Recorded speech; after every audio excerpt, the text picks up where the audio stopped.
Yes. Hi, everybody. I'm Peter Travers, and welcome to Popcorn, where we tell you what is popping in the culture. And if you're a Ray Donovan fan like I am, and I am, have questions for this guy. Anyway, my guest today is Ray Donovan himself, Liev Schreiber, who's got a lot of stories to tell. So, Liev, welcome. Thank you very much. Well, first I should congratulate you on your 90th Emmy nomination. Oh, I thought you were... No, I guess it's only the third. Thank you. But it's a pretty exciting thing, and that's coming right up in a week or so. It's great. Does this excite you? It does. I hope I don't win, because I think when you win, you stop getting nominated. And so I like this being nominated all the time. I think it's really great. It's just a good thing. They say when you are nominated for an Emmy or when you're up for one, you submit a certain episode. Oh, yeah. People look at it? Yeah. Do you have any say in that? I don't. Yes, I do, but I don't remember what we submitted. I think it was episode, because we've done it 3 different times now, but I think it was episode 12. It was last season's finale. Yeah. I think that's what they submitted. Well, good. They submitted it, so you don't have to take too much responsibility. I'm a busy guy. You are a busy guy. You know, you're even in My Little Pony movie. I got to do something my kids can see. Really? They don't watch Ray? No, not yet. How old are they now? Kai is 8 and Sasha's 10. A year and a half. Not ready for Ray just yet. Yes. They keep asking me. Then they can see it. Yeah. Well, I've got to talk about this season 5 of Ray Donovan, because now we're into it. I think people have watched it, so we can talk about the death of Abby, which was just a shock to us all. Yell at you and make you feel like you I think we felt that we really needed to parent or adult ever push, grab, really take a shot to really gamble on something big this season. And for us, it was the death of Abby last year. Our showrunner and head writer, David Hollander, dealt with something in his own family that was really terrifying. And I think everyone in his family is okay now, but at the time, I think we all went through a kind of existential moment about mortality and illness and family, and it was something that I think felt close to the bone for us as a family of sorts on the show and an ensemble. So when David brought this up, there was no resistance from anybody. We all felt like it was important work to do on a show where we try to do humanist, complicated stories, and this felt right. The way in which the story unfolds, the nonlinear narrative, I was really nervous about, because I was afraid that people would get bogged down in the flashbacks and cutting between flashback and present time. But fortunately, our fans are such cinephiles that they've we know what that is. Come on, we was can nervous. Deal with nonlinear. It's also very heavy, it's very dark stuff. You say that, but at the same time, I mean, for Paula Malcolmson, who plays your wife Abby in the show, I don't know how happy she was to hear that she wasn't going to be on the show anymore. But this is part of the deal when you're in a TV series. Yeah, and the other thing is, it was an opportunity to give Paula a really extraordinary arc to work with this season, and she does incredible work on the show this season. So, well, that's the great thing. You think, oh, this character's gone, and we come back in episode 1, but she's running all through season 5. She's all over it. Yeah. And she's marvelous. And the other thing is, look, you're so lucky if your show has gone this long. It's such a blessing. So I think at this point everyone's just sort of going with it and just happy to have the ride.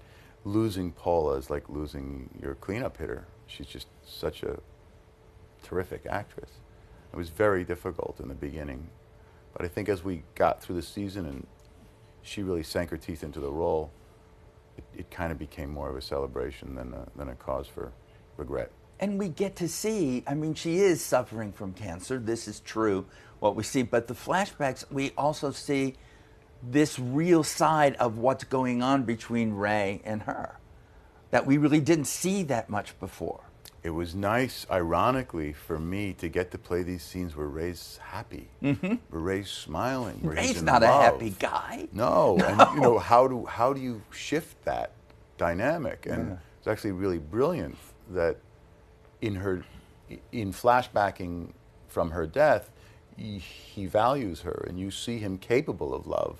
You see him able to connect with her, and you see him enjoying himself, which is it's a huge relief for me on that show to have scenes like that, because it is very, very dark and intense most of the time. How do you get into that character of Ray Donovan? I mean, you're living with him now for 5 seasons, you know? Can you say goodbye to him? Can you leave him at the door when you go home? I have to. You have to. One of the best tricks for me to get rid of Ray is to come home and see the kids, because they don't give a crap. What I've been doing all day. And I'm not Ray, I'm Dad. And that kind of shatters any illusions I have about being Ray. I love Ray. I think he is a really conflicted character, like all great drama. And, there's a real duality to him. Tremendous sweetness, which usually belies violence and rage. And I think we can all identify with those extremes at times. Well, he gets to act it out. Well, yes, but the thing I think for me that articulates what it's like to play Ray is that you amp up all of that tension, you rev the engine, you ratchet, and then you don't express it. And that's very difficult to do every day, because you need some sort of an outlet. So I saw you play Hamlet, I think, Andre Serban, at another Republic. century. Yeah, in the 18th century. Yeah. Whatever century it was that it happened. But there's something Shakespearean about Ray, not in the dialogue that he does have, but in his conflict over who he is and what he is. And he's such a broken guy. It totally reminds me of Macbeth. From the beginning, he reminded me of Macbeth. And Paul and I used to talk about that a lot, that he really he reminded us both of Macbeth and Lady Macbeth, both of the characters. Well, at the end of the 4th season, there's a lot of that between the two of you. And it's, nothing can touch us. And here we are now, tomorrow and tomorrow and tomorrow. Right, and here it is. Yeah. What was it like on the set for Paula and the rest of you on her last day? What went on? I was very emotional. It was in New York. Paula went straight off to a bar. So did the rest of us, but we had to shoot for another 3 or 4 hours before we could. She's my family now. Like everyone on that television show, they're my family now, so I'm going to see them again. So I'm not as devastated as I thought I would be. I feel confident that they're going to be in my life. So it really was, I think, mostly for me in that moment, a celebration of what she had accomplished as an actress this season, because I really think she did extraordinary work. Was there crying? Yeah, of course there's crying. Well, yeah, come on. Yeah, not I'm me. Thinking, no, you can't. Not allowed. It's in my contract. No crying. No pictures of you crying. No. There'll just be none of this. Right. I should have asked you for really sad stories that would just bring. No, what does make you cry? Pulling my nose hairs out. That is always difficult. Makes me cry. Yawning makes me cry. Really? Why would a yawn make you cry? You know what makes me cry? Sports things. Really? I cry at races, and I'm not even a track and field guy. But when I see someone win a race in dramatic fashion, it always makes me cry. It's very embarrassing, but it does. Well, that's also, great. Boxing does that to me. If I see somebody come back from behind, it makes me really emotional. And you played that recently in Chuck. Oh, yeah. Where we could see this. This was the guy who was the model for Rocky. Chuck makes me cry. Yeah. Chuck makes me cry. The model of that character. So you're just a mess. It's true. What is it? It's true. So it's true. I have no idea how I got this part. Yeah. What is it? What was did they come to you and say, we want you to be Ray Donovan. You're it. I think after they said that to 4 or 5 other guys. then you were it. You were our first choice. You're it now. Yeah. We never wanted You weren't anyone before, else. but now. Today, we really want you to be this. Yeah. This is it. Yeah. So when I look at the stuff that you do, I see somebody constantly mixing it up. You really don't let it be possible for anyone to say, he's always this, because you're not.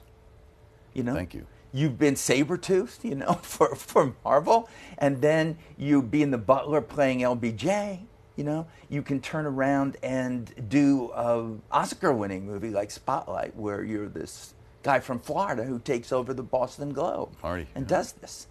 And the Catholic Church in that, too, because that's something, when people are talking about Ray Donovan, they seem to forget that Ray is a victim of abuse, you know, in terms of that church where that's happening. Yeah. Do you get a lot of controversy about that, where people are saying, are upset by this? I think people are upset about it. I don't know how controversial anyone feels it is anymore. I think long before Spotlight, and I'm really grateful to have been a part of that movie, I think there was a consensus that this happens, and that people are suffering, and it's a much bigger problem than any of us had imagined. And I think we owe the Boston Globe and Marty Baron for that to some degree. So to tell those stories and to tell them in a kind of as humanist way that we can, I think is important stuff. And I think both David Hollander and the writing team at Ray Donovan handled it really well. And I think Tom McCarthy handled it beautifully on Spotlight as well, too. Yeah, he did. So when you're looking around and choosing what you're going to do next, what is it? What's your criteria? You're right. I do kind of want to mix it up. A, because it keeps it interesting, and I think there's also this stigma thing that you are as good as your last part, and I always want to know what I can do. I always want to know what else is available to me, both in the world of casting and in my own ability. I really don't know what I can do and can't do until I've tried.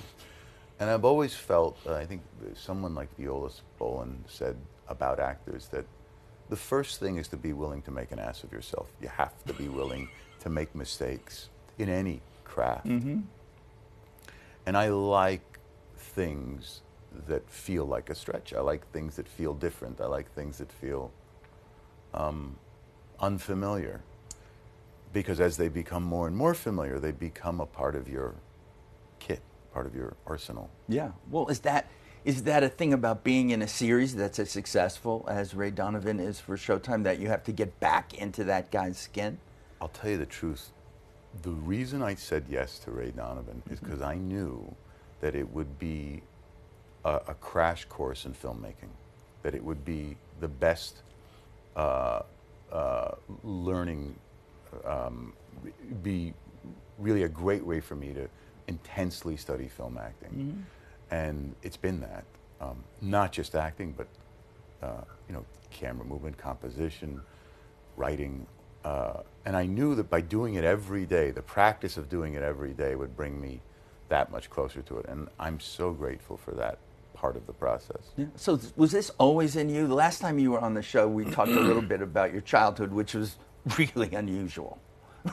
Really. I mean, you were living with your mom in some tenement somewhere, basically? Well, yeah. Well, my mom was into squats, so the sure, so many moms are. Yeah, well, there you go. Yeah. No, it was the thing. Yeah, but I assume everybody has a story like that. Yeah. It's just that as actors, we get asked about ours. It's all the time. We've all got interesting stories, yeah. Yeah, but did that make Yes. you want to be doing this? Because where's that moment that happens to you when you're a kid living with your mother in basically a squat, a building like this? Are you homeschooled? No, I went to public school in New York. Yeah, I mean, it's that old nature-nurture thing, how much of your environment determines who you are, who you become. I think I saw a lot of strange stuff as a kid, and I was fascinated by it. I was really interested in... I think I felt also, and I've talked to other friends who were in the business, I think I felt like an outsider as a kid. And I think that desire to connect and to get inside was something that I noticed in a lot of actors, that you observe behavior because you want to emulate, you want to join, you want to... Emulate, meaning you'll steal whatever you see? Yeah, well, also, how do you speak their language? Ah, good point, yeah. You know, how do they converse? Can you learn that language? And for us, I think for some actors, I think it's that language of social behavior, of emotion, of conversation. What was the first thing you ever played where you were an actual actor? I think I did. I was at the ashram school, and I think I played Hanuman in the Ramayana. Hanuman's the monkey god. And I think I The remember, monkey god. I think I remember, to the Storm King. Yeah. No, just Yes. think, It's all here come it full is. circle. It has. It's just Yes. done all of this to do this. But now here you are. You've got kids of your own. You and Naomi Watts separated. So what's this world now with your kids? How are you dealing with this as a father who goes back and forth? Well, one of the nice things about having kids and getting older, I suppose, is that you come to a very intimate understanding of how, no, in fact, the world is not really all about you. And that, I'm enjoying that to a degree. At first, it was a bit of a shocker, but now I'm adjusting to it, and I like it. I like being a dad. I like having them to focus my energy on, and I like trying to learn about them in the same way that I used to be trying to learn about myself. So it's great. I'm back here. I've just fixed my place up so that they have their own separate bedrooms, and we'll see. It's exciting. They want to be separate. They want to be separate. They just don't want it. They're old enough now to not want that. Yeah, they've earned it. And I heard that there might be new members of the family. Well, we just, I think, fingers crossed, because Okay. I have to talk to Naomi about it. There's a boy and a girl. I think we've just adopted 2 orphan puppies from Houston. I'm very excited about it. It's great. I see that. The Ray Donovan thing just goes away. There's... Yeah, I'm just a sucker for a puppy. Because who isn't? I know. I'm just Okay. that you look at those faces Yeah. and you do that. So the kids don't know this yet. No, they know. They know. Yeah, they've urged me to close the deal. Well, if you don't do that now, I know. Ray, I you're know. really in. There's a stupendous producer trouble. on the Kelly and Ryan show who wants the same dogs that I want, so No, that's I may have over. to pull out the baseball bat. I like that. You can't pull that on Ray Donovan. No. If he wants those dogs. He wants the There's a puppies. recent episode Those are on my there where puppies. you're dealing with the dog. It's in case no one has seen it yet. Yeah. Do it. When you look at yourself in that character, what did you learn from him, from playing him? Because you're saying you're learning about filmmaking and what's happening in it, but do you think you learned anything from playing a character Yes. for 5 seasons? Yeah, to raise someone who doesn't feel the need to talk too much, which is a real challenge for an actor, because especially an actor who's like me, who's trained with the notion that text is your job. Your job is to express and articulate text. And if you don't have any text, what's going on? Having that patience to sit back on the line and to put your attention on the other person is a kind of acting 101 thing, but you learn it really in a very intimate way when you play a character like Ray. So you learn a sense of patience? Patience, because you feel an emotion, you want to express it. That's part of what we do as human beings. Yeah. I talk too much in real life, but Ray doesn't. But these things come to me and I want to say them. And to sit back on that, and that there's a kind of hesitance there that defined Ray to me. A kind of felt like a vulnerability. Like he wanted to talk, but couldn't. He knew he shouldn't. The actor knew he shouldn't, but also the character felt insecure about speaking. I'm going to get in trouble if I open my mouth. And then when you get into how a noir works, and that you're playing the subjective character, in many ways you are the camera. So it actually is really effective, I think, to just be watching and to just be putting the energy on the other actor or the other object in the room. Well, you can do that well, but if you're talking a lot in life, what do your kids do when you're talking to them? Are they basically saying, "Why doesn't Dad just shut it"? What is it? Are you telling them too many things? They don't say that out loud. They don't. No, they not out loud. They have their quiet Ray Donovan moments where they keep it to themselves. They have an eye roll that tells me. That. They have an eye roll. It's a.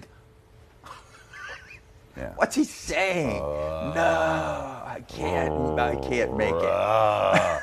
Gets very big. It's very good, you know? Yeah, no, I've been there. I've seen those looks. Anyway, you know the show ends in song. And last time you were here, you sang a song for Kai. I did. Which was a sort of semi-fabulous little limericky song that ended in and I kind of made up based on an Irish song. Yeah. That's right. Poops and peas and things that he loved. So what do you have for us today? How are you going to take us out? I feel obliged to do another lullaby for Sasha. So you do. You should. He's probably sad if he doesn't get one. I had two lullabies. I have Sasha's Pete's lullaby, and I have his Yiddish lullaby, which actually he liked more because it was nicer. Well, if he liked it, then that would work. I don't know if I remember all the words, but I think it goes, Herr mein Kind, wie Wind an Blumen, mach die Augen zu. Dein Tod hat mir zugenommen, ach, die... Oh, that's where I get unclear about the lyrics. With the huh? Yeah, that part. Yeah. Ach, die What is that? Sasha, I hope you're happy, and I basically hope that these puppies come home. Me too. And that you have them both. I'm very excited. We're all excited. They're going to get named soon. That's right. Because right now they're called Hazelnut and Chestnut, which it's like if you saw a person named Pecan, it's like, no, that'll all be changed. Yeah. The kids will take control of this. Ray. Yeah, they won't like that. They don't know who Ray is. Okay. All right. Liev, thank you very much. Thank you. All right, we ended. We're not alive anymore. We're dead.